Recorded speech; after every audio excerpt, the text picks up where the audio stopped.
So, good afternoon, good evening, good morning, ladies and gentlemen. Thank you for joining me here today on this live stream. I have a very special guest. I have Clare M Lopez. She is a very highly experienced expert on jihad, terrorism, and Sharia. She has an extensive career, and I'm not going to go through all of the highlights because there's just so much in her multi-decade career. But she is currently the founder and president of Lopez Liberty LLC, where she works to alert Americans to national security threats, including those from the Muslim Brotherhood. And she has a deep and extensive degree of experience in national security, counterterrorism, and international relations. And she has worked in the CIA. She's been a former career operations officer. And also, she was professor at the Center for Counterintelligence and Security Studies. And yeah, she's also worked on issues regarding Iran. So yeah, without me going, all of this is in the description, so you're welcome to have a look at that. And finally, I learned about her originally from reading the book Shariah, The Threat to America, and exercising competitive analysis. So the report of Team B2. And also she has she's been co-author of multiple books. Would that be correct? Yes, I have never yet written one completely of my own. I must get to that. Right. And then also recently, she has the Star Spangled Sharia, the rise of America's first Muslim Brotherhood party, and another on, I believe this is on how the FBI, the CIA, and other intelligence groups had all references, all discussion of Sharia and Islam scrubbed from the lexicon, which I found really disturbing when I first learned about that. I think from Frank Gaffney. So yeah, over to you, Claire. Yes, well, thank you so much, Lloyd, for having me. Glad to join you in this podcast today. And the topic could not be more timely as we face, campus chaos at home right here in the United States, sponsored by, backed and supported by Muslim Brotherhood front groups like Students for Justice in Palestine and the Muslim Students Association, at a time also when the Middle East is in chaos as well, once again. And this again, you were looking at the Hamas, Islamic Jihad terror organizations assault, continual assault, but certainly the October 7, 2023 Shabbat massacre attack against Yeah. Israel, together with its partner in the Gaza Strip, Palestinian Islamic Jihad, participated in that, as did thousands of ordinary, everyday Gazan civilians. All of this, of course, backed, sponsored by both Qatar, a Sunni regime in the Middle East, and the regime of Iran. Yeah, it's interesting that you raised that. In the notes that I sent you, which I know you may not have had a chance to see, one of my first note was that Islam is in the news due to those October 7th attacks and the atrocities that they committed. But then you have the pro-Hamas rallies where you have literally US and Western European terrorist cheerleaders for Hamas, which is a terror organization. Isn't this a sign of how their decades-long infiltration plan into our culture, into our universities, No, and I've and the money that they've spent, the billions literally of dollars they've spent over the last decades, and especially in the last 10 years, has given them massive advantage against us. yes, that's all certainly true. Unfortunately, so. We have massive amounts, as you say, of funding and sponsorship of chairs and departments of Middle East studies, for example, in many, many United States universities. We could mention Columbia perhaps at the top of that list, and look what's happened there. And a lot of that money, that funding is coming out of the Middle East, in particular Qatar, also Saudi Arabia, and other places too. But the result, as you see, in the wake of the horrific atrocities of October 7, are these students on campuses across the United States. Now, of course, the semester has ended. We're into the summertime now with fewer classes going on campuses. But during Yes. the last, semester or two, we had all of these students in schools, universities, on campuses across the United States, with an absolute explosion of Jew hatred, of Yeah. anti-Semitism. And the thing is that many of these students are not even knowledgeable about what they're supposedly demonstrating for. And when you get some of these, Mike on the campus interviews, right, Yeah. asking these students, well, why are you here? What are you demonstrating for? What are you protesting against? Which river is that? What sea is that? They have not a clue. They have Clue. no idea. Yeah. But unfortunately, what they do seem to understand is that they hate Jews, and that really is, I think, the result, as you suggested there, Lloyd, of Yeah. decades of infiltration, um, of also of bringing in, enrolling a lot of college, university age students, um, who are from the Middle East. Why? Because they pay full tuition. Of course. Universities are very eager to enroll students Mhm. from these places because they do pay the full tuition, whereas many American students might be on grants or scholarships, and they're not paying the full tuition. So Yeah.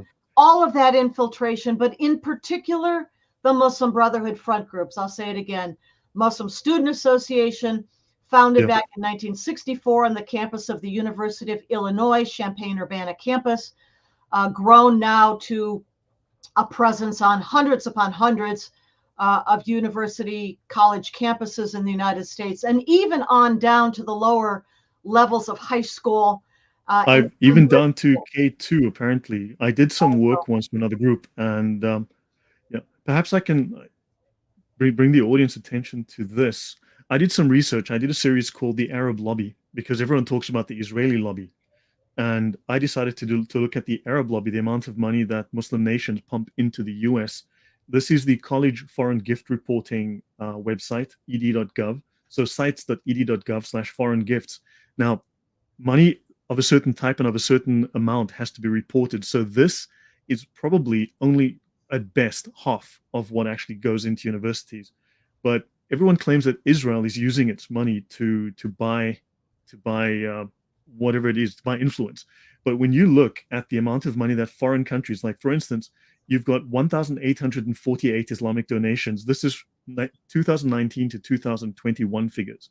And this is 69.7 times more than Israel has spent in universities. So just in that period, Muslims spent 70 times more, right? And you've got here for the top five alone have spent 42.08 times more than Israel. That's over $2.2 billion from Muslim countries. And so you've got China spending up to 2021, I think $680 million. Then you've got Qatar, $1.25 billion sunk into US universities that we know of. And then if you go here, you've got, for instance, the US taxpayer Middle East Studies funding, $258,000 for George Washington University. Then Muslim nations, over $100 million. Israel, which spends money, it seems, in biotech, basically farming technology, only spent in that period $507,000. So where's this money going, and what are they buying for this amount of money? And you look at Georgetown, Muslim nations, almost $400 million.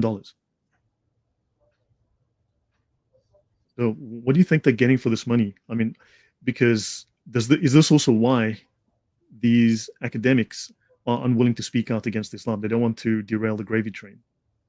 I think that's a large part of it. As your figures, your data, your research show, that is an enormous influence. Of course it is. And what they get for it, what they have gotten for it, I'm afraid is evident on our college campuses of these last few semesters.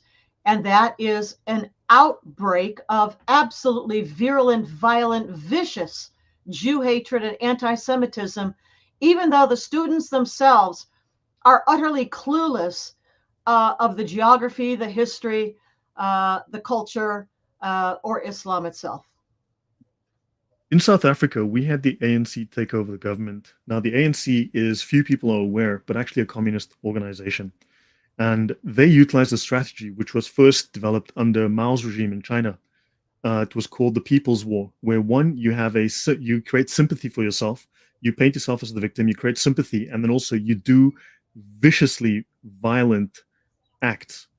You create atrocities to shock and demoralize people while at the same time claiming to be the victim and then justifying those things. I see the very same thing happening which the Palestinians are doing. So this is a communist strategy, and do you see them? So there's this connection from Iran, which is apparently funding, obviously working with Qatar, funding Hamas, oddly enough, because they're Sunni and Shia, but they're allies. But also, I've read a report that says that apparently they're also doing this, Iran is doing this at the bidding of potentially Russia, because this would undermine US support for Ukraine and also give the US, basically its hands would be full and they wouldn't be able to interfere in the plans of Russia and potentially even China. Is there any credibility there? Well, I mean, certainly there is an axis that we can see already developed among China, Iran, and Russia. That is certainly true. But I think that the initiative, the driving force of the regional, the Middle East upheaval is definitely coming out of the Iranian regime itself.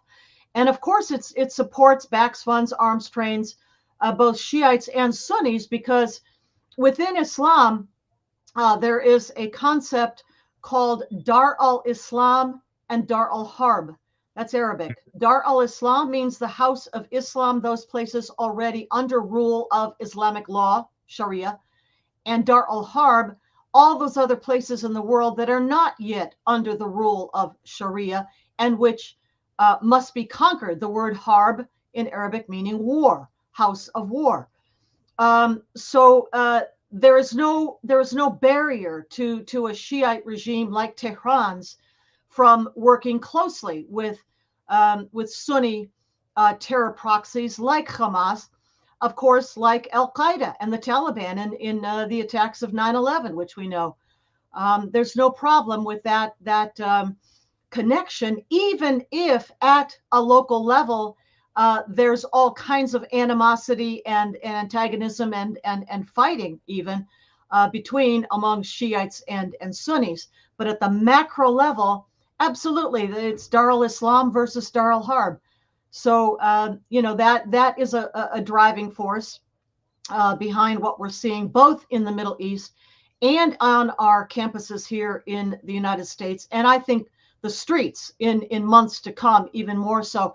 It's something we call, when you mention about Russia, of course, there is a connection, and with Marxism, with communism. And there's a term we use called the red-green axis. Red standing for communism, Marxism, and that would include, of course, Russia and China. And then green, of course, Islam, and in the United States, particularly the Muslim Brotherhood and its various front groups, like we have mentioned, Muslim Student Association and the Students for Justice in Palestine, which is the campus branch of a Muslim Brotherhood front group called the AMP, American Muslims for Palestine, a founding member of the Muslim Brotherhood political umbrella group in the United States, the USCMO. Sorry for all the acronyms.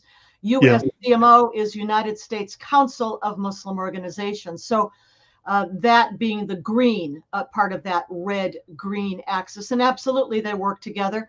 I'll give you one good example, and we can go from there. But back in January of this year, mid-January 2024, there was a large rally gathering in downtown Washington, D.C.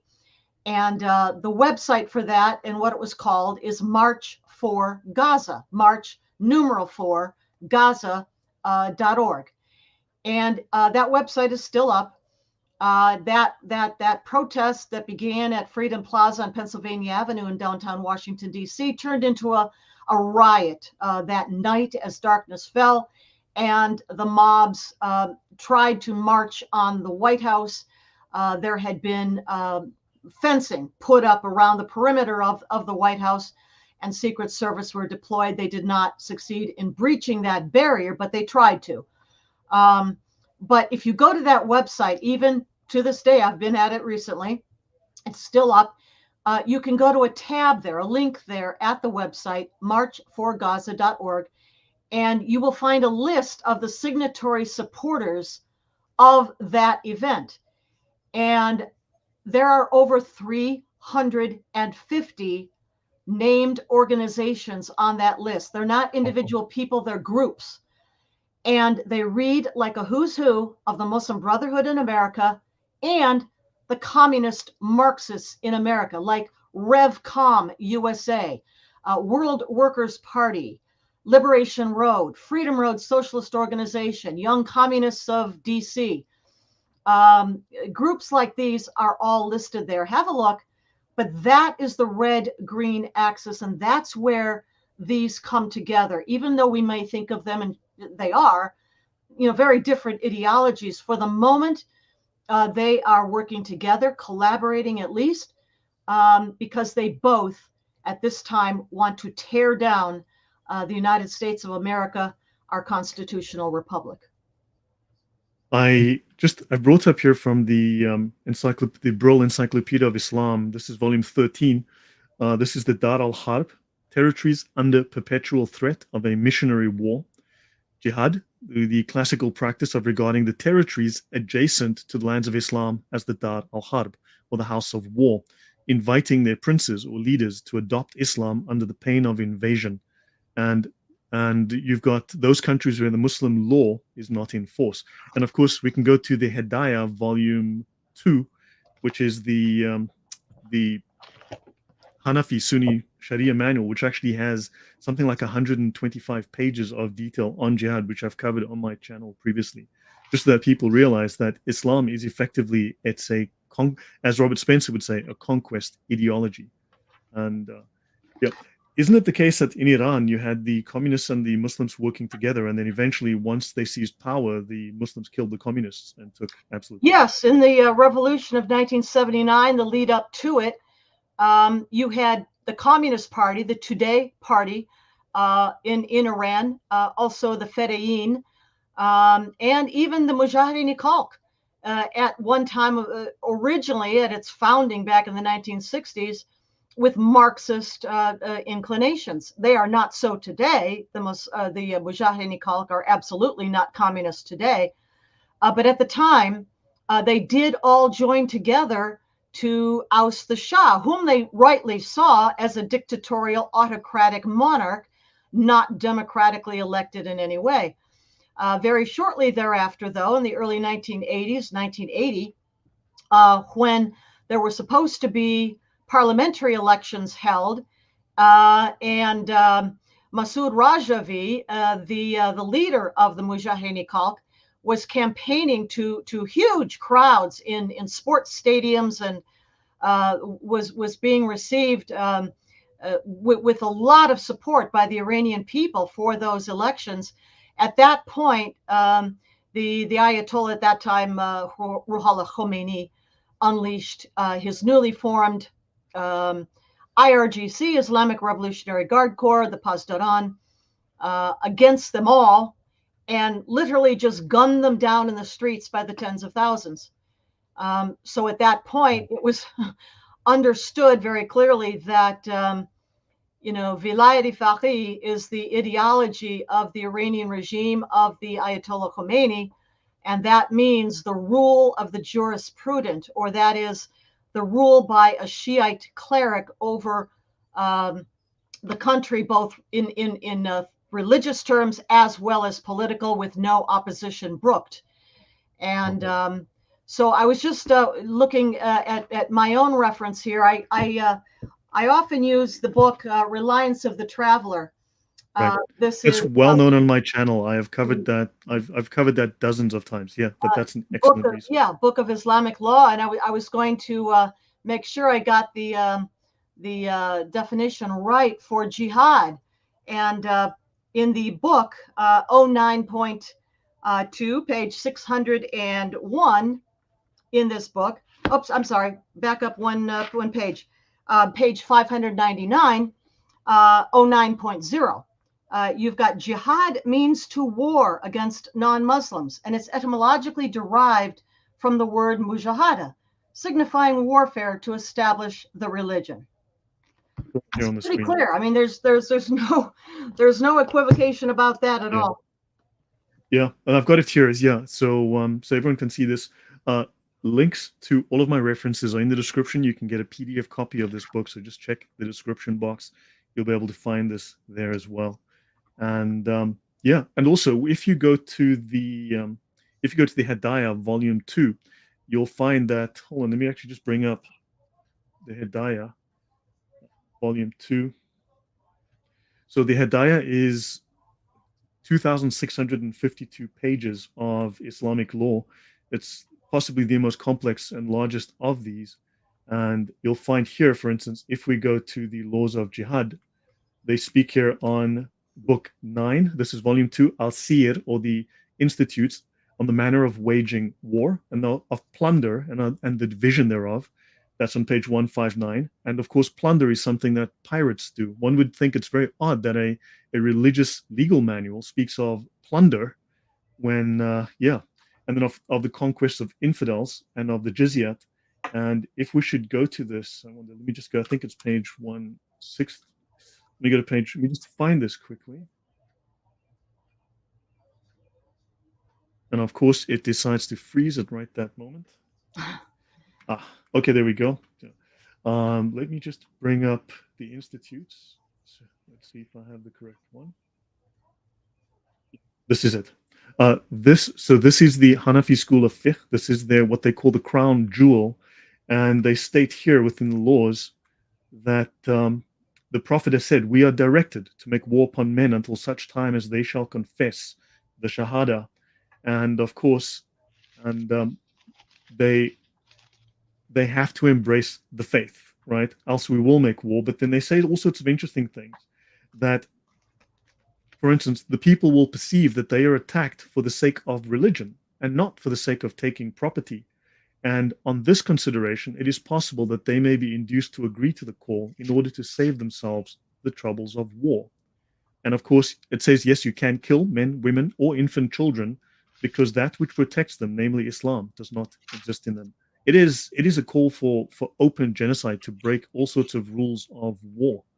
Are you familiar with the Hidayah, Claire? Yes, I am. And actually, I was just looking up a couple of citations from the Quran itself. If we want to go actually to the source, the words of Muhammad, believed to be the words of Allah transmitted through Muhammad. Yeah.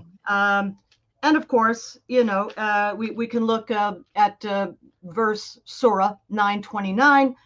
Fight those who believe not in Allah, nor the last day, nor hold that forbidden which hath been forbidden by Allah and his apostle, nor acknowledge the religion of truth, even if they are people of the book, that being Christians and Jews, until they pay the jizya, the blood tax, with willing submission and feel themselves subdued. So, I mean, it's very clearly laid out. There's, not too many ways to interpret those words. Just a final point, then I'll come back to you. This is the Constitution of the Islamic Republic of Iran, and it has an opening preamble that says that in the formation and equipping of the country's defense forces, attention must be paid to the faith and ideology as basic criteria. And it says that the Islamic Revolutionary Guard Corps doesn't only protect the borders of Iran, but they must export, right? They must fulfill the ideological mission of jihad in Allah's way, extending the sovereignty of the Shariah throughout the world. And it says here, prepare against them whatever force you can muster, strings of horses, striking fear into the enemy of Allah. That's Quran 860. So they actually call, and if you read further through their constitution, it actually states that they will ally with other revolutionary forces around the world to overthrow Western governments. Yeah, and to that point, I think it's very useful to note that on the round green logo or shield of the Muslim Brotherhood, at the very bottom, along the bottom curve of that logo, is the word wa'idu. And that word is the first word of that Quranic verse you just cited, 860. It means prepare or make ready. In other words, a reference to 860. Wow. Make Did ready not your know that. forces to Wow. the utmost of your ability, including steeds of war, to strike terror into the hearts of the enemy. That right there gets to your Sunni-Shiite alliance, and why there is no barrier at the doctrinal level to them working together. Again, the macro level, Dar al-Islam versus Dar al-Harb. There we go. Yeah, at the bottom there, you can see I did underneath not the know crossed that. swords, what would do Wow. means prepare or make ready. And it is the first word of that verse that you just quoted, 860 from the Quran. Wow. I did And, not and know that. included in, of course, as you just said, the preamble to the Iranian Constitution of 1979. Claire, I mean, this is frightening. These people have literally billions of dollars. They have hundreds of thousands of people infiltrated across the West, inside our institutions. They clearly influence and intimidate or buy or threaten or whatever the case might be. Just what can we do? What are we doing? What is effective? And what can we as individuals do? What can I do? What can my audience do? Well, beginning at the national level, in particular after 9/11, I think the United States and our Western allies, NATO and others, have proven pretty effective at countering violent terror, violent jihad, going after Al Qaeda, of course, the Taliban. Um, by the way, though, never ever holding the Iranian regime responsible for its role and its terror proxy Hezbollah's role in 9/11. But put that aside, pretty good at countering the violent terror of Islamic Jihad. But what we're not very good at is countering what I think is an even more insidious and ultimately dangerous critical threat, and that is subversion. Um, the Islamic forces of the world, be it Iran, be it the Muslim Brotherhood, are very good at subversion. And there's no law in the United States Criminal Code against subversion per se.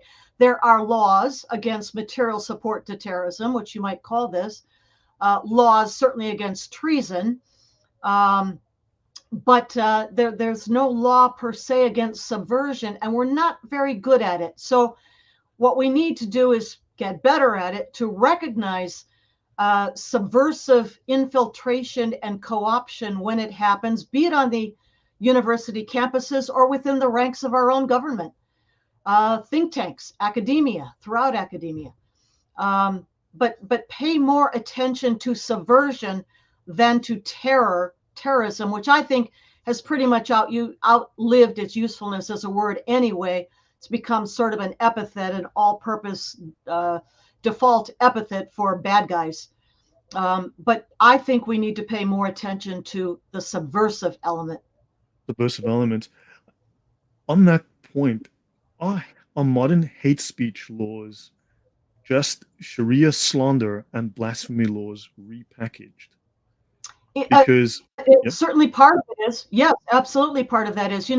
Some years ago, some friends, colleagues, and I were attending the meetings of the OSCE, Organization for Security Cooperation in Europe, held annually in Warsaw, Poland. And there we made it our purpose, our mission, in particular, to stand up for the rights of free speech and to champion free speech and more free speech as any kind of a counter to what might be called hate speech. That what others were calling hate speech ought to be completely permitted, unless you're talking about immediate incitement to violence, and that is against the United States law. But aside from that, the counter to quote unquote hate speech is more speech that counters whatever is hateful in those other messages. Something I've discovered is that I did a series some time ago on my channel on Aristotelian logic, and on rules of evidence and how we know something is true. And I covered Thomas Aquinas extensively and sort of different philosophies around that. And what I do find is that I mean, there has been a decline apparently in Western education, especially in the U.S. So now you've got people who are intellectually not as well founded as they should be in the arts, in education, in understanding, and so you can make a very logical argument. You can provide evidence, but they don't care about that. They're so ideologically blinded. How do we? But yet, I know that you've also these arguments. I had a paper given to me by a friend who had a paper written, and it was on the fact that these ideologies are very often absolutist. There's no questioning of the ideology of the ideas, but these ideas are so laughable when you really look at them. They must silence everything. They must censor everything, because once the student looks at something else, the ideas are so fragile they'll break because it's so obviously ridiculous. It doesn't hold any water. So Yeah. despite that, so your thoughts on that? Yeah, I mean, universities in the West, the place where the concept of a university was born with the Enlightenment and Western civilization.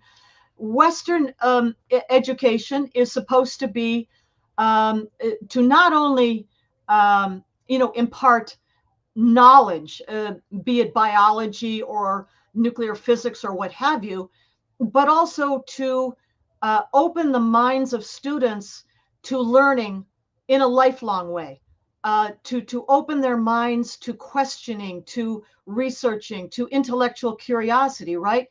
Now, I'll go back and reference another book for our listeners here. It's called The Naked Communist. It was written in 1958 or published in 1958 by a former FBI agent named W. Cleon Skousen, Skousen. And he had either attended himself, I'm not sure, or talked to people who had attended some of those congressional hearings held earlier in the 1950s, the House on Un-American Activities Committee on the House side, and then, of course, Senator Joseph McCarthy's committee on the Senate side. And from that, he put together his understanding in this book about communism and its influence, its infiltration, its co-option of academia in the United States. But I'll call particular attention to chapter 13. The name of that chapter is The 45 Goals of Communism Today, meaning 1958 when the book was published, right? And I won't go through all 45, I promise. But number 17 really catches my attention in the subject we're talking about right here, Lloyd. And number 17 says, get control of the curriculum, get control of the teachers' associations, meaning, academia at the professor level, the university level, and get control of the curriculum in the schools. And the goals of communism, this one and the others listed in that chapter, are what the author, W. Cleon Skousen, took away from those hearings in our U.S. Congress, earlier 1950s, again, I don't know, 52, 53 in there, where communists and former communists, like Bella Dodd, for example, Whittaker Chambers eventually, testified as witnesses to what were the goals of communism, the 45 goals of communism today, to destroy our constitutional republic from within. And that's why I point out to your question, number 17 in particular, because it gets at exactly what's been going on over all these decades since, at least the 1950s, certainly since the 1960s, I would say, and that's 80 something years. I'm sorry, 60, I can't do math in my head. 60 years, 60 years, yeah. 60 something years, that they have, I would say, succeeded in large measure in gaining control of our academia, not just from, the Frankfurt School that arrived at Columbia University in the 20s and 30s of the last century, but on down and spread across academia in America and on down to the lower levels, again, high school and even middle school and below. And this is what those 50 Islamic nations in the OIC are doing in the US and Europe. They are also pumping Yes. millions of dollars, billions of dollars into university, schools, even kindergartens now, Yes. making textbooks that talk about Islam as a religion of peace. And Mm-hmm. on that point, how did the Muslim Brotherhood convince George Bush to say those words? I mean, those are some of the most insidious words ever spoken. Yeah, there's that photo of President George W. Bush standing in the great big Islamic center of Northwest Washington, D.C., up on Massachusetts Avenue. And if you look at the photo, he is surrounded, backing him, surrounding him, behind him, are some of the top members of the Muslim Brotherhood in America, to include just off of his left shoulder, Nihad Awad, the executive director of CARE, Council American Islamic Relations, which is the U.S. branch of Hamas itself, the Gaza branch of the Muslim Brotherhood. So how did that happen? It goes back further than George W. Bush. There we go. You see right behind him with the... there we go, yeah. Just behind him there. And that's Nihad Awad. But this began long before President Bush. In fact, there's another photo that's online that can be found from, I think it's the year 1952, if I remember right. And this would be during the presidency of Dwight D. Eisenhower. And the photo is an old black and white photo taken in the Oval Office with President Eisenhower and a delegation that had arrived from Egypt. And it was headed by Syed Ramadan. Who was Syed Ramadan? The son-in-law of the founder of the Muslim Brotherhood, Hassan al-Banna, and a delegation with him. And they had come, I think, the leading edge. There you go. That's it. Yeah. That is the leading edge right there of the, you see, yeah, that one wearing he's dressed like the Grand Mufti of Jerusalem. Right. And the white cap, it's got a red, there's no color in the photo, but white cap with a red center on the crown. That is the cap worn by graduates of Al-Azhar University, the #1 top Islamic university in the Sunni world for 1,000 years. But in any case, that was the leading edge of the Muslim Brotherhood in America. That's where it started. It didn't start with George W. Bush and then move on forward. Is this appeasement? Well, it is, but it's also for lack of knowledge. I mean, I know that George W. Bush would not have embraced what the Muslim Brotherhood stands for, jihad, warfare in the name of Islam, if he actually knew about that. But he did not know about that because any of those who could have informed him were blocked from accessing him or any other president. Is this due to political correctness at the CIA, the FBI, State Department, and so on? Well, I mean, it's yes, but even more than that, it is the infiltration of Muslim Brotherhood. They're very good at this, front groups, into every level of the U.S. government, be it federal, state, or local, at every level. And for those who, I mean, everybody doesn't have time to spend, umpteen hours pouring through books of Islamic law. They just don't. And I get that, but it is for that lack of knowledge that, errors like this are made. And you go back even to the Clinton administration that preceded George W. Bush, back in the 1990s. And whom did he bring for photo ops to the White House with him and with, his vice president? You have Abdurrahman al-Amoudi. Well, who was Abdurrahman al-Amoudi? A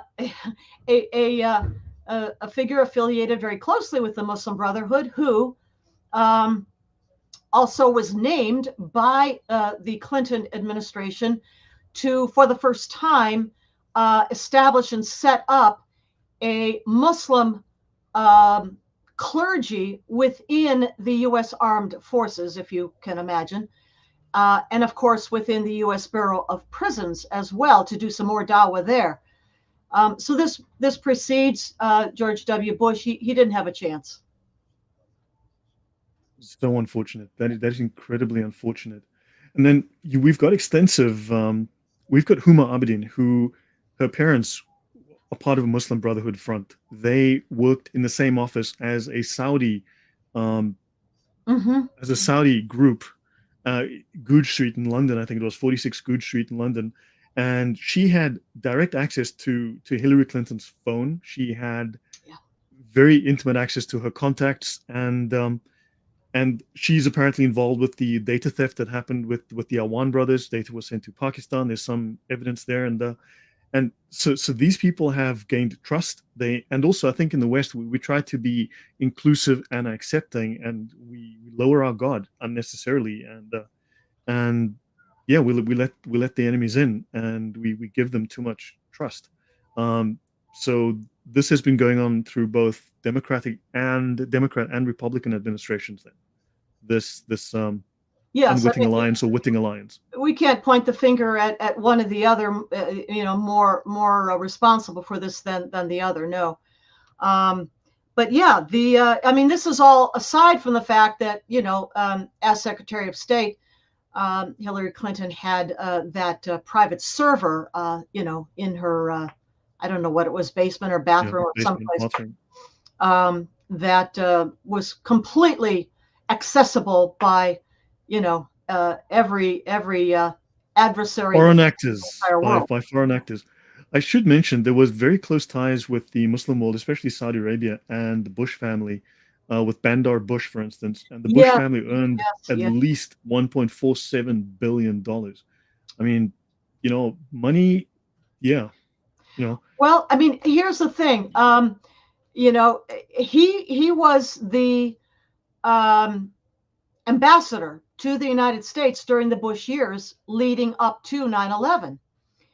And there was a very close relationship developed between them, including that, infamous photos of the two of them walking hand in hand. Yeah. And that had quite an influence on the president, who did not understand. He did not understand what was happening, and there was no one around him at that time who was permitted to be around him to tell him otherwise. And all the Prince Bandar bin Sultan, the ambassador, all of those advisors who formerly had actually been advising top levels of the United States government, including National Security Council and the Pentagon, people like Steve Coughlin, people like Robert Spencer, people like Bill Warner, Bill Gothrop, on and on, had been purged. I think earlier on you mentioned the great purge, as we call it, of the language. Yes. In federal documents and papers and reports and so forth, which took place maybe, what was it, 2011, 12, in that time period, but it predates that by quite a bit. And so, these advisors who would have tried to, provide accurate information about the adversaries that we face, including the Muslim Brotherhood, had been purged. There was nobody else left around inside the U.S. government. And I think that goes from that time, 9/11 period, forward till the current day, and all the presidents in between. We spoke earlier about what we can do as individuals. I did some research sometime. Now, there's a lot of bad science out there, but there's one experiment that has been replicated reliably. And this is the Ash conformity experiments. And in the experiment, they would have actors or students who were in on the game, and they would have a group, and then someone would be introduced to the group, and then have, let's say, a bunny, a horse, and a chicken on a blackboard or something, or 3 lines of different lengths. And they'd point at the horse and say, "That's a chicken," and everyone in the class would agree. And then the new guy goes, "No, that's a horse." And eventually, it showed how peer pressure, how the desire not to offend, and would eventually cause them to deny the evidence of their eyes, and they would say that yeah, that horse is a chicken. That's a chicken Yeah, for and this is sure. 1984, isn't it? 2 + 2 = 5. But yeah, but then they also then looked at how do we, and then on the flip side of that, what they showed was that if one person, just one, would say, but hold on, no, no, that is a horse, that is a chicken, that is a bunny. Please don't try this. That is a horse. You're not going to convince me otherwise. They found that the indoctrination the impact of the indoctrination or the propaganda on the rest of the group was impacted by 80%. The effectiveness dropped by 80% across the rest of the group. And significant numbers within the group would actually wake up and snap out of the spell. And they would go, yeah, I've always thought that was a horse. And they would, so the voice of one person is apparently incredibly powerful if you buck the trend, which is why people get silenced, canceled, disappeared.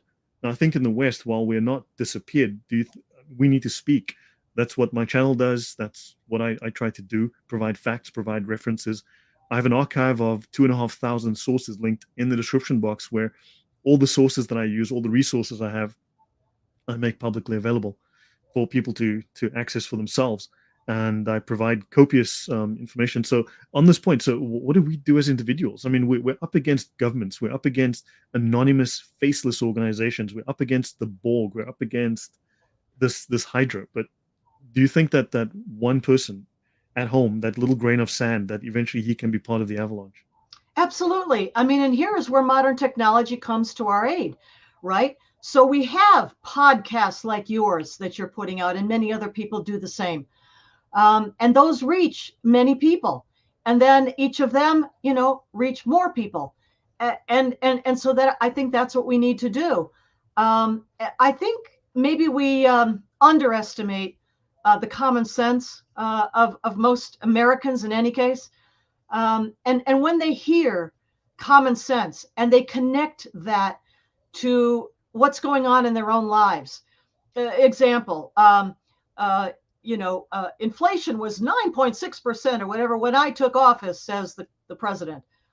No, it was 1.4%, if I'm getting my numbers right, but thereabouts, right? Yeah. And people know this because they go to the grocery store every week and they Oh know yeah. what's happened to the price of food, or the gas station, and know what's happened to the price of. Well, the benefit is that children are getting stronger because just 20 years ago, it took 4 men to take home $100 worth of groceries. Now, a boy of 6 can carry the same amount. Yes, but what is the value of the U.S. That's a joke. dollar compared to that time way back when? That's the Yeah, problem, right? I know. But No, to that was just to it. your point, individuals can make a difference. Yeah. People who do speak up, whether it's even in your own family circle of friends, or broader groups. If you join local patriotic groups, that can multiply your voice and theirs and put them together. There are many different patriotic groups, little ones at the very local level. I'm a member of a number. I'll mention one here. I live in Northern Virginia, United States. There's a group called Victory in Virginia. And this is a patriotic group that brings speakers to a monthly dinner at a local little diner. So things like that. Writing, even if you think you don't have a flair for writing, it doesn't matter. Little short op-eds to your local newspaper, even calling in to shows, be it on the radio or be it on TV, that take call-ins, right? Huh. All these kinds of things can make a difference, but especially most important, I think, is talking to the children in your family, be they your own children, your grandchildren, nieces, nephews, whomever they may be. Talking to those children, and as parents, making sure you know what's in those school books and that curriculum that communism, Marxism has so directly taken an aim at. Again, number 17, 45 goals of communism today.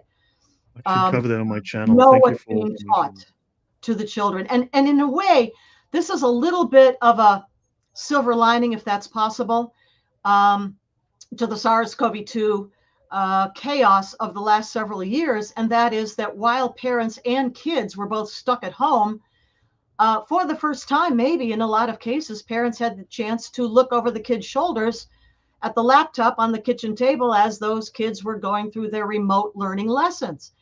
And parents were astonished, they were outraged, they were angry. And that's when they first started attending, maybe remotely first, later in person, attending school board meetings. This kind of involvement, I think, at the local level means a whole lot more than anything that might be contemplated up on Capitol Hill here in the United States in Washington, D.C. Yeah, that's so people should get involved at the local level, grassroots level, because often that's also how communists have operated with their what did Yes. Saul Alinsky call it? The community organizers. I know a community organizer, guy called Obama. Mm-hmm. Yeah, very. Yeah, it, I, it makes a big difference to be involved at the local level. That's what it means to be an educated, informed, and engaged citizen. And oh, by the way, here in the United States, we have elections coming up in November this year, November 5th, for both congressional representatives and president. Vote. Get yourselves registered and vote. It matters. It really matters. No matter what what you is think, scary I'm is, only one of how many voters electorate vote. as an African, I'm thinking of going to Mexico, then walking up north, and then voting as well, because because apparently that's how you do things these days. Except I won't be allowed to cross the border because I'll be voting Trump. But so there seems to be certain preferences for certain candidates, shall we say? But yeah, I mean, so isn't this? Yeah, I know it's not really part of the topic, but I mean, this chaos that's ensuing. How many terrorists are coming across the border? I'll tell you a brief story. Here in Poland, I live in Warsaw as well. So if you do come to Warsaw again, I'd love to meet with you one day. Absolutely. Yeah, I was a tour guide here for a time. I know the city very, very well. I know the history extremely well. Um, I was I would walk around with my wife and I would see groups of men. There were typically groups of three, and I would always think of them as a self. I've worked in security and I've worked in the Middle East and I've worked in Africa, and my brain just go bing, threat in the shark in the water, that feeling. And I'd have a look, and always three Middle Eastern men, aged 19 to 22, roughly, short haircuts, the whole bit. And but I don't see them anymore. It's like the Polish government seems to have taken notice and they got rid of these guys. You'd see them driving taxis.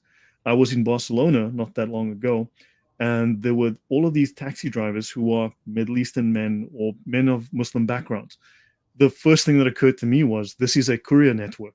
These are not taxi drivers. This is a courier network. They're delivering drugs. They're delivering messages, whatever. This is a very well set up. This is a well organized network. That was my first thought. I could be wrong, but yeah, Well, isn't there the threat of these cells doing things in the U.S., pinprick attacks, causing absolutely. chaos?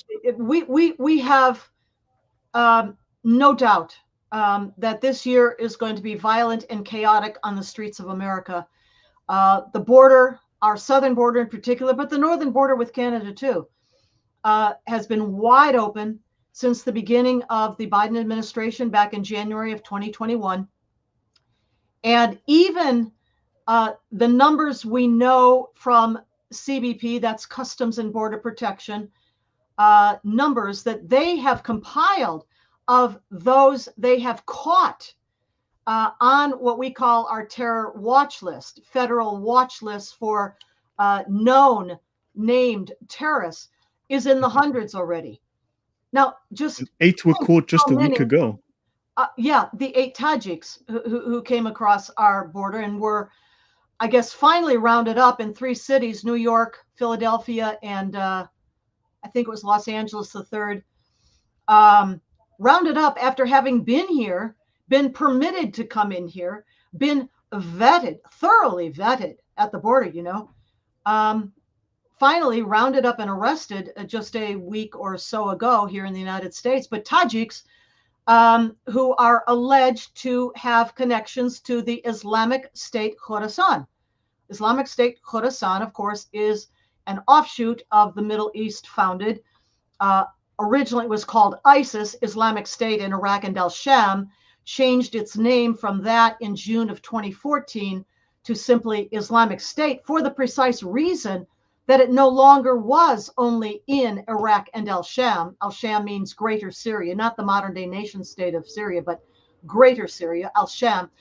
And that offshoot established in the sort of southeastern corner of Afghanistan near the Pakistan border is one of those examples of its spread out of the Middle East. And that's a group there, Islamic State Khorasan. Khorasan, interesting, by the way, fun fact, is the name of the Persian Empire that at one point stretched as far east as Afghanistan and towards almost to the border of China itself.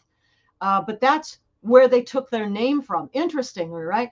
Persia, Iran, also Islamic State Khorasan, and that's they recruit Tajiks in particular. I have a question. In fact, I have many questions, but on this point, do you think they're waiting for a particular D-Day? Because look, the Muslim Brotherhood has their 100-year plan, which culminates in 2028. You've got the apparently, at which point they look to topple the West, overthrow America. Al-Qaeda had a plan, I think, which was supposed to go active in 2021, but all of these things seem, obviously, what we're seeing, the chaos in the West is coordinated. Now, some of it is you dump in a lot of people that just don't belong, and they just create chaos. So that's unscripted chaos, let's just say. And then there seems to be a lot of coordination. Are they waiting for a D-Day to go live? I don't think there's necessarily a D-Day per se. I think it's going to be a rather gradual, incrementally expanding chaos across the country on our streets. It began with the university campuses, as we said semesters ago, is now the students' home mostly, will be spilling onto the streets. Conventions coming up in our country this year in, let's see, we have, is it August? Or July and August, the conventions of the RNC conventions, July 11th. July, okay, July for the Republican Party and August for the Democrat Party. So the convention's coming up this summer, but I think there will be a gradual and incremental expansion of the chaos on our streets.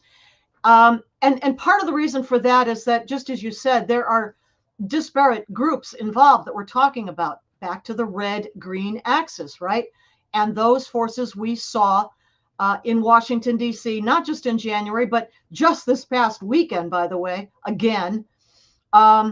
So again, red Antifa, which of course people may or may not know this, but Antifa is short for the German Antifaschistische Aktion, which is the German original branch in the 1920s and 30s of the Soviet Revolution, Russian Revolution of 1917, and Comintern, Communist International, export of that revolution when they got kicked out of Germany, for the most part, by the rising Nazis of the 1920s and 30s. Where did they come? I mentioned this before.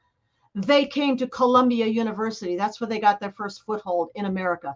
But Antifa, so Antifa on the streets. You will have all those other communists that I mentioned from that signatory support list of, March for Gaza, right? But then you've also got gang members, very violent gang members, Tren de Aragua out of Venezuela. You've got different other kinds of criminals, traffickers, human traffickers, child traffickers, narco traffickers, the cartels, of course. And jihadis. I mentioned the apprehension of many dozens. I think it's close to 200, if not over by now, at our southern border. Jihadis, actual jihadis on the terror watch list. But these people coming over with purpose as part of an operation to set up a network and prepare. Yeah, but what the last group that I really want to get to that network part of it is China. We know that there are thousands upon thousands upon thousands of jungle tigers. Jungle Tigers is a special operations unit of the People's Liberation Army of China.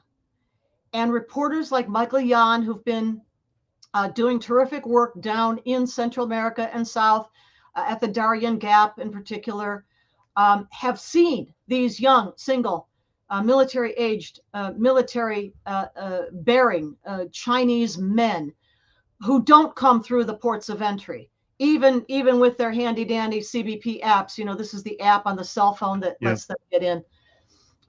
They're not doing that. They're coming through all the wide open spaces of our southern border that are left unattended because all of our agents, CBP, Customs Border Protection agents, have been pulled to the ports of entry to process people and do paperwork. That's where they're coming through. We've got thousands and thousands of jungle tigers. We know this inside the United States right now. In addition to that, we've got a whole network of not just the Chinese embassy in Washington, D.C., consulates in New York, Chicago, Los Angeles, and San Francisco. We've also got networks of what they call, or formerly called, secret police stations, Chinese police stations across the United States. They are not diplomatic facilities in any way, shape, or form. And another category of what they call special service stations, China, again, not diplomatic facilities. They're all over the United States, at least 10 or a dozen of them. Okay. And we now know that the Chinese have taken over the old Soviet listening post on Cuba at Lourdes. And more recently, we had news of this a year or maybe two ago, that the Chinese have set up joint military training programs with the Cuban military. Okay. Where better for a command and control post for the chaos that's to come, that's to be unleashed and coordinated, just as you say, in the United States, at least by the Chinese part of it, than Cuba. And now, of course, we've got the visit of this flotilla of Russian warships, including a nuclear-powered submarine to Cuba.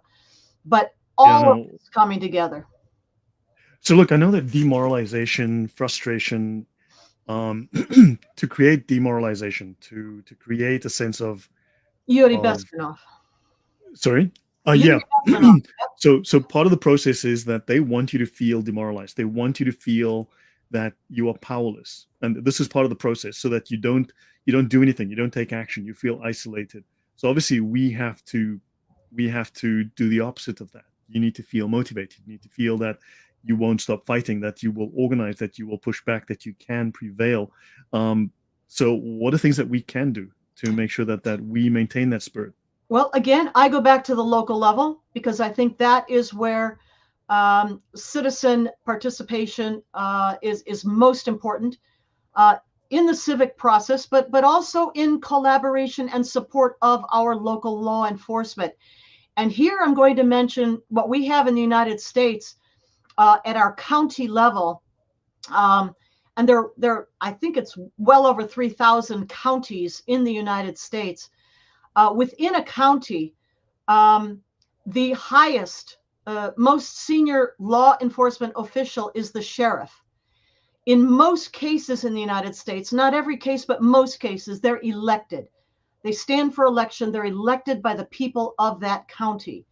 And it's at that level, I think, that the preparation must take place, most especially for the chaos that is to come on our streets this year. I'll mention that in another 1-2 weeks, the last week of June this year, there will be the annual meeting of the Sheriff's Association of the United States, held in Oklahoma City, Oklahoma. I'll be presenting to them, as well as many others. And this would be an opportunity to provide input, provide support, backing, but also information to the sheriffs of America, to alert them in particular to what is the red-green axis. Do they know what jungle tigers are? And to what kind of training have the jungle tigers received? I want them to think about establishing linkages and cooperation between the citizens of their county and the law enforcement. So I'm sorry, what did you say?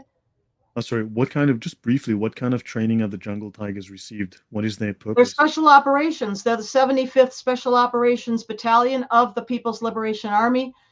They have the same kind of special operations training that our SEALs or Delta in the United States might have, or Tier 1. Special Forces, Green Berets might have. And that would include how to operate in all kinds of terrain, be it naval, be it mountainous, be it cold weather, be it desert, all of the above, as well as, weapons training, and, specific training for potential targets in the United States. I don't want to give people any ideas, but I'm sure they've got plenty of them their own So, already. And I would so name they would be trained in demolitions and our civilian electric grid, for example. yeah, so they'd be trained in demolitions and destruction of critical points, like you say, electrical grid, Yes. anything that they can destroy to cause chaos and disruption. Yes. A brief story. When I was working in the Middle East, I was working national defense, consulting at a government level, military, law enforcement, and border security. And one of the when the Bataclan happened, I decided to take a course in counterterrorism through Leiden University online. And I was literally the only person in the class that had any field experience. In fact, I was literally the only person that technically belonged there. Hmm. Everyone else was literally architecture students, art students, and housewives Sure. who were constantly policing the forum for someone saying naughty words. And when Raqqa fell, for a temporary period, I had access to a cache of documents from the imam that worked there. That they released his cache of documents of his books. Previously, they were behind paywalls, and I had access to it. And I started posting these, and that's when I started to really study the Sharia. I learned about what they were learning. It was standard Sunni doctrine. It wasn't anything weird, wasn't anything strange. It was just normal, common or garden variety Sunni Islam. And they had the Reliance, and they had the Hidayah, and they had other books. And I started to read these things. I've now got dozens of these manuals, and I've read them.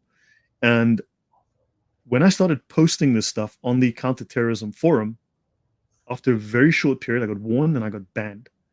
Once I posted stuff from the Reliance, I got banned. And what happened is the dean of the counterterrorism unit insisted that the Muslim Brotherhood is a peaceful organization with zero ties, zero history of terrorism, of being an incubator for terror, of being a sponsor of terror, they were just the loveliest, warmest, fuzziest, wonderful group you've ever met. And he refused to entertain any discussion on Muslim Brotherhood as a terrorist organization. And also, I was vilified, I was attacked, and you had housewives, art students, and people doing geography who were telling me how I was wrong about the Middle East. And these people were there specifically to police the forum, to not allow. You could talk about Christian terrorism all you wanted, Buddhist terrorism. You could knock yourself out. You start talking about jihad and you got shut down in moments. Wow. Well, I would say that at least in terms of the United States, the Muslim Brotherhood is not a terror organization, has never ever committed an act of terror, which is defined as bodily harm or death of a human being, a person, against Americans ever. But did Al again, Capone kill anyone, or because going back it's to like what I said before, what they do is far more dangerous than mere terrorism, and that is subversion. They are providing, as witnessed in our Holy Land Foundation material support to terrorism trial concluded in 2008 in Texas, the state of Texas, because that organization, the Holy Land Foundation, had been providing millions of dollars sent over to Hamas in Gaza. And Hamas, of course, is on the United States foreign terrorist organization list. So what I would say, though, is that material support to terrorism is what the Brotherhood does. Subversion is what the Muslim Brotherhood does. And that is way more critical and dangerous to understand than mere terrorism. few people realize that Hamas is a wing of the Muslim Brotherhood. In their original 1984 charter, it states the Muslim Brotherhood, that 89. Hamas is a wing of the Muslim Brotherhood in the East. 87. I'm sorry, 87. Yeah, so they are Muslim Brotherhood. Yeah. So the Muslim Brotherhood can commit violence through its proxies Well, but without you directly being can't go guilty. up and down the org chart like that. Each organization has to stand alone, and Right. you don't impute the crimes of the parent to the org chart, box below, unless they themselves actually do that. Okay. So the Muslim Brotherhood founds these organizations, it creates these organizations, and these organizations then do the they would then act in accordance with the will of the Muslim Brotherhood, in a sense, without being directly Well, they share the under same the orders of. ideology, of course, the same doctrine, the same canonical sources. Absolutely. Um, what is the role of Hajj Amin al-Husseini? Now, something I came across in history, um, the Hess brothers, I think Rudolf Hess and I think his brother Albert were born in Alexandria in Egypt. They had ties to Egypt, and they founded in 1930, prior to the founding of the Muslim Brotherhood, certain German Nazi organizations. No, no, after Muslim Brotherhood was founded, 1928. So I That's right. believe in the 1930s, the Hess brothers Yes. founded a certain movements in Egypt, which were inspired by the Nazis, and they were there to continue the Nazi sort of policies and ideology.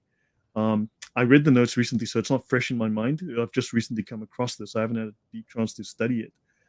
But there's the connection to Hajj Amin al-Husseini, who's connected to the Muslim Brotherhood, and he inspired and influenced various people in Islamic terror. So you've still got this. So there is this connection from the Nazis to these other groups that were founded in Egypt, and Hajj Amin al-Husseini, and now Islamic terror. Is that Well, correct? yes, but I would begin this by noting that Islam comes first, like 1400 years ago, and anything that flows after that is from Islam.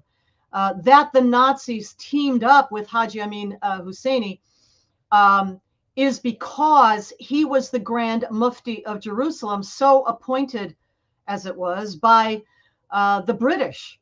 And it is said that he was perhaps an uncle or a relative, in any case, a mentor to Yasser Arafat, who himself was born in Cairo, Egypt.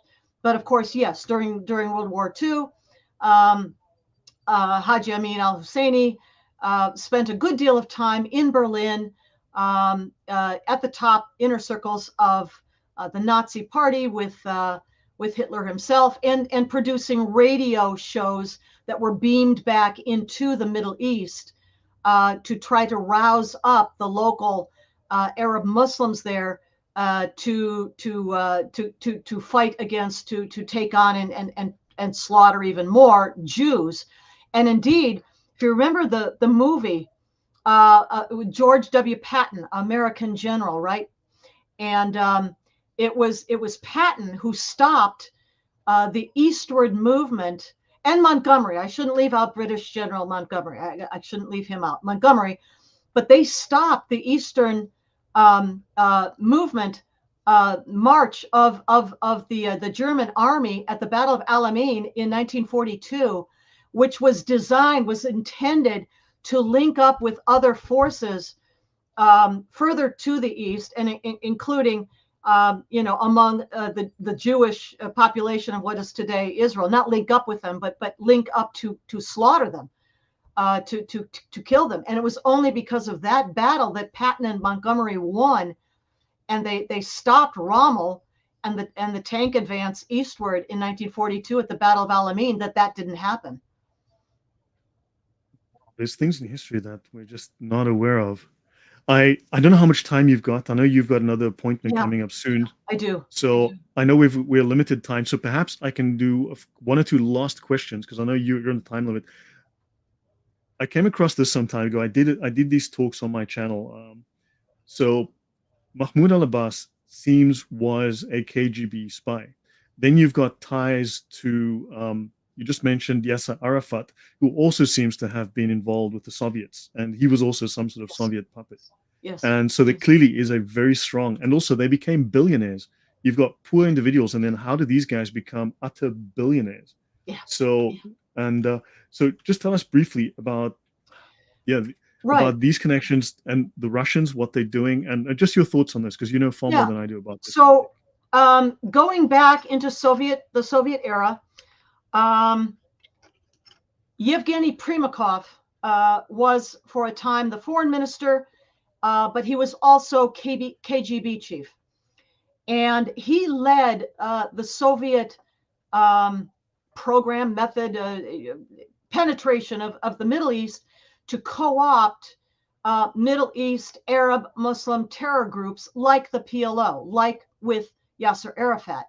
And the training that was provided under the KGB's auspices took place in the Bekaa Valley of Lebanon in Been there. the late 60s, early 70s. And it was there that for the first time, that Sunni terror groups like the Muslim Brotherhood out of Egypt, where they have committed terror attacks, Muslim Brotherhood followers, but also interestingly, a PFLP, the George Chabad, group, but also interestingly, at that time, the followers of the at that time exiled Ayatollah Khomeini. Ayatollah Khomeini had been exiled by the Shah of Iran in 1962 to Iraq. But his followers were fanatic about, making sure that at some point they would come to power under his auspices. And Khomeini would send out these at that time, little cassette tapes with his sermons on them. So, but the Bekaa Valley under the KGB, under Yevgeny Primakov, in the late 1960s, early 1970s, is where these people came together. Abdullah Azzam, whom we might remember, Muslim Brotherhood, of course, to Afghanistan, and eventually becomes known as, I guess, the godfather or something like that of Osama bin Laden, right? But so you've got this mix of the Sunnis and the Shiites coming together for the first time, I think, in any organized training way, under the KGB's auspices in the Bekaa Valley. And that's where 9/11 began, honestly. That's where it started. You had, again, Abdullah Azzam there. You had others from the Egyptian Islamic Jihad, Muslim Brotherhood. And you had Khomeini's followers, the fanatic Shiite followers of Khomeini, then in exile. And they trained together. They went off to, many of them, to Afghanistan. But later, we have to talk about that at some point, joined together. They joined together, as a matter of fact, after the war in Afghanistan in 1990 in Khartoum, Sudan. Jihad Jamboree, I call it, when they all came together in another formal way, not necessarily at that point with Soviet Russian backing, but the beginning of the planning for 9/11. One more thing I should mention, and that is that at the top levels of the Iranian regime, for example, the supreme leader today, who is the Ayatollah Ali Khamenei, studied at Patrice Lumumba University, graduated from Patrice Lumumba University in Moscow. Today it's called Friendship University, I think. But then it was called Patrice Lumumba.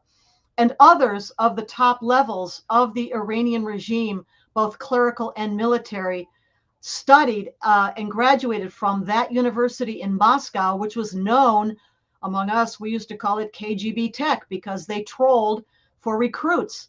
That university gave university scholarships to third world students who otherwise might not have afforded a university education. And they brought them from Africa and Asia and Latin America and the Middle East. And of course, then many of them were recruited to go back home and be the agents of Moscow from that point forward. Nelson Mandela was trained here in Moscow. Our previous president was trained here in Warsaw. Nelson Mandela in Warsaw. Our previous president was trained in Moscow, and others were trained in China, Vietnam, and others.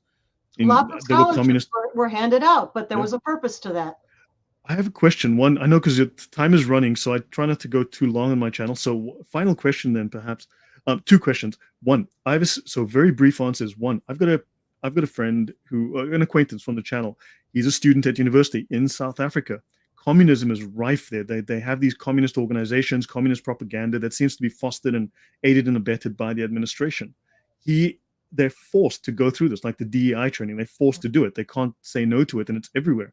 What can he do? What can he do? Now he knows that this is all bogus, but what can he do in his capacity? Well, I mean, if he has to take the course, he has to, pass and get a good grade, and he has to graduate, right?